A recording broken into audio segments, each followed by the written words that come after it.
Lockdown indulge your wardrobe. Haven't got out of your trackies since March, partly because they're so comfy and partly because you shrunk them in the dryer. Need some new fits to take the dog out in? I concur. Well, actually I don't. My wardrobe is as thick and dense as the hair on Claudia Winkleman's head.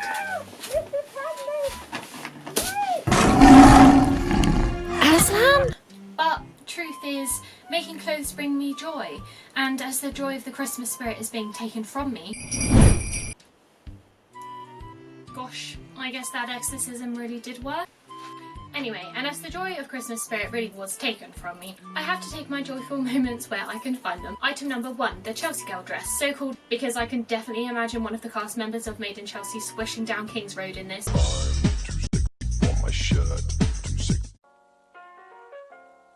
Okay, so to make this dress you'll need some lightweight viscosey kind of material and this trendy McCalls pattern, which I made in VD because it's still kind of chilly out and we don't want to be baring our arms just yet. After cutting out all of the pieces, you'll also want to cut out some lightweight interfacing for the yoke of the dress. Then you'll need to bind the interfacing with the fabric. I've heard the whites are usually quite good binding agents. Then you need to match the bodice back and front at the shoulders and sew down, leaving a 1.5cm seam allowance. I then pinned my eggy facing sections to the neck edge, stitched along and stitched down the centre back section in this big triangular shape. You have to then cut down the exact centre of this triangle and that's going to give you the back slit closure. Add understitching, iron and then attach the bodice side pieces together. After that I moved on to the sleeves, firstly adding gathering style stitches to the head of the sleeve. Not for gathering though, this is called a set-in sleeve and it's where you just give the sleeve head a little more body so that it stands out from the bodice a tad more. The sleeves have this rectangular gathered tube attached to the bottom of them, so I made up those and then inserted both of the sleeves into the bodice section. Now you can move on to the skirt pieces, which are essentially 5 giant rectangles which need gathering and sewing together, but I started by overlocking them all and then ironing up the hem, as this would be much easier to do before I'd gathered them all up.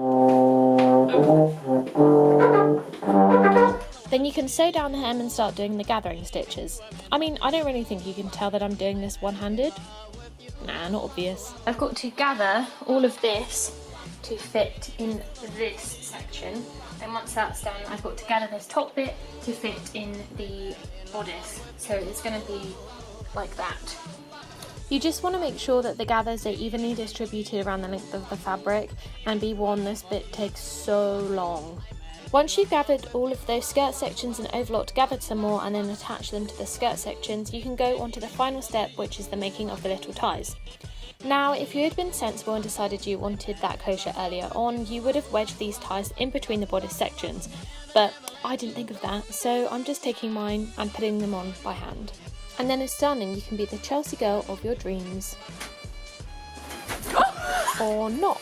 1 out of 10 would recommend styling clothes while standing on your bed. Item number 2, the striped top for Emmeline, my buddy, who has a very distinct style. Stripey boys. And whose birthday it was just a few weeks ago. To make her gift I used the Iristee pattern from Forgetmenotpatterns, which is the same one I used as a basis for my Margot Tenenbaum dress. And similarly as with that dress, I am using striped fabric, so you need to make sure that they line up exactly on the back and the front. As usual, you'll firstly need to sew, or as I'm doing here, overlock the shoulder seams together, and then I also overlock the sleeve seams together as well. Once you've set the sleeves into the arm side of the bodice, you'll need to close up the bodice sides and the underside of the sleeves by matching up the seams and then overlocking up the entire thing. After that, start on the contrast neckband by ironing it wrong sides together in half, then measure 1.5cm at one end, mark it, and then pull it tightly around the neck edge, pinning to see how long it should be. Trim off the excess once you have gone round the full length. Then you can sew it down, flip it up and sew it again using a top stitching fit if you so please. I also rolled up the overlocked sleeve cuffs, top stitched them, and then here I am darning in the excess threads. And this is the final result. 2 outfits done, 2 to go. Item number 3, the baby pink cords. Now I haven't really got anything funny to say about these, so yeah. Okay, so with the filming of this one, I started off with good intentions, showing you guys exactly which pattern to use, cutting it out, etc, etc. But just you wait, I get real lazy. Okay, so these trousers have some pockets on them and I was feeling a bout of My Little Pony inspo coming on, so I chose this lilac satin for my pocket linings, which was leftover fabric from my Bridgerton inspired dress. And if you subscribed after watching that video, by the way, thank you very much.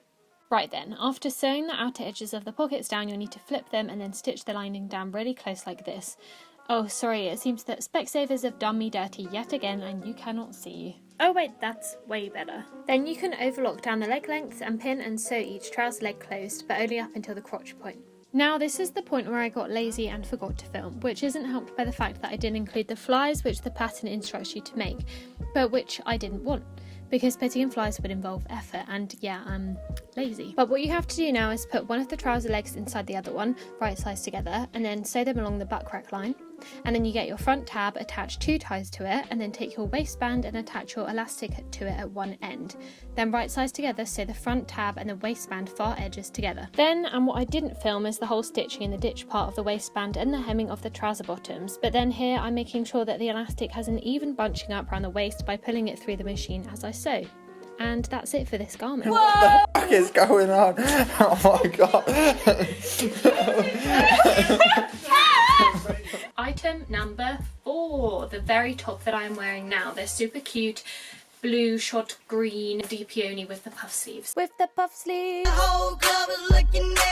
To make this top I used the same adapted pattern I used for my Bridgerton dress, which is the simplicity one, which I also used in my Agatha dress, because if it ain't broke, don't fix it.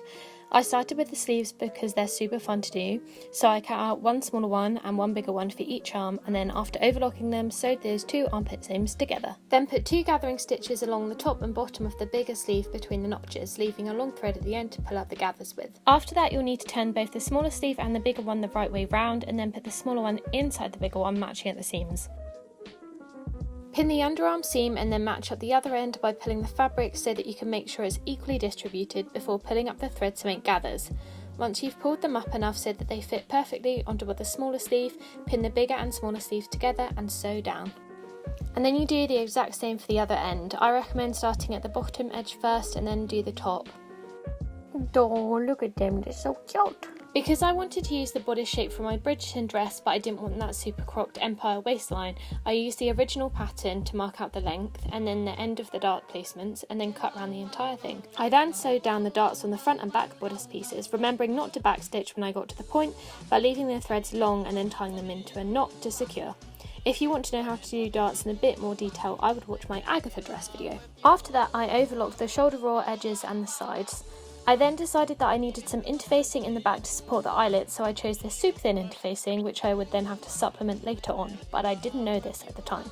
So I ironed that on and then ironed down the back flap seam allowance thing really crisply, or crisply.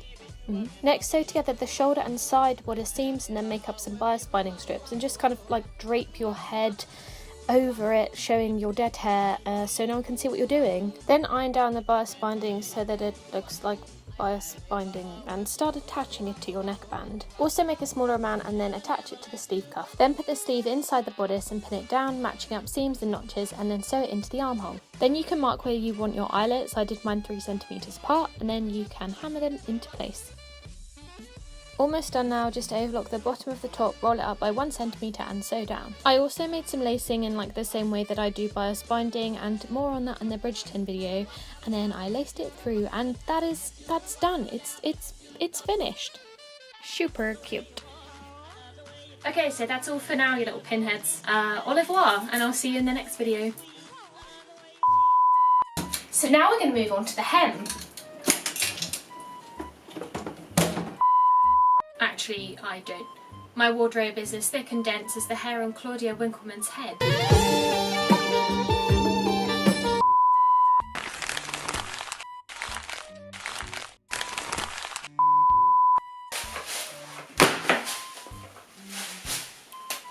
I'm real good at multitasking.